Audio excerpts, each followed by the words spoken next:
Pendant 2 jours, c'est l'occasion d'accueillir une centaine d'artisans d'art, créateurs, artisans vraiment de toutes sortes, des ébénistes, maroquiniers, on a des doreurs, on a des céramistes, des brodeurs, calligraphes, vraiment tout ce qui tourne autour du patrimoine, à sa restauration, et puis des créateurs qui, eux, se projettent dans l'avenir à travailler de nouvelles matières, puisque aujourd'hui, en invité vedette, on a une brodeuse d'art, Aurore Thuot, qui brode des perles ou autres matières sur une base de Lego. Donc c'est assez drôle parce qu'elle est plasticienne aussi en même temps.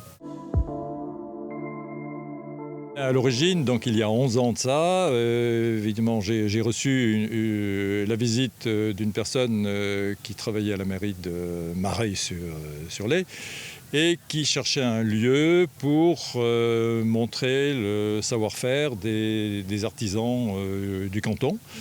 Et donc j'ai accepté avec grand plaisir et on a décidé d'appeler cette manifestation l'automne en pays mareyais. Et puis on s'est rendu compte effectivement que ça prenait une certaine extension et donc on a travaillé dans un axe un petit peu plus, pas différent disons, mais plus centré.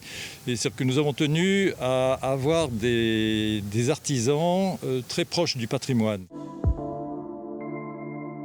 On considère que c'est un des logis les plus représentatifs de la Renaissance en Vendée pour une raison simple, c'est que les bâtiments n'ont jamais été modifiés depuis leur création, il y a 500 ans. Il y a encore l'emprise de tous les jardins d'origine, le bois d'origine, la rivière bien sûr, mais aussi il y a les 400 hectares de terres agricoles qui dépendaient du domaine, qui ont été détachés du logis, mais qui sont toujours exploités en termes agricoles. Si bien que c'est vraiment la physionomie parfaite de ce qu'était un logis de la Renaissance. Et pour qu'un bâtiment considéré comme élément de patrimoine soit reconnu, il faut l'ouvrir à la visite et sous diverses formes. Donc le logis est ouvert pour la visite des jardins, mais je tiens également à ce qu'il y ait des manifestations beaucoup plus importantes d'une journée, 2 jours éventuellement, qui apportent entre, disons, 300 et 5000 visiteurs.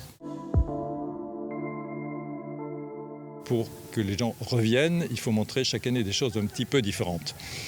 Alors, nous prévenons tous les exposants qu'ils sont reçus avec grand plaisir, mais disons en moyenne 2 ans, pas la 3e année, pour laisser la place à d'autres artisans, pour renouveler, ainsi de suite, mais ils peuvent revenir.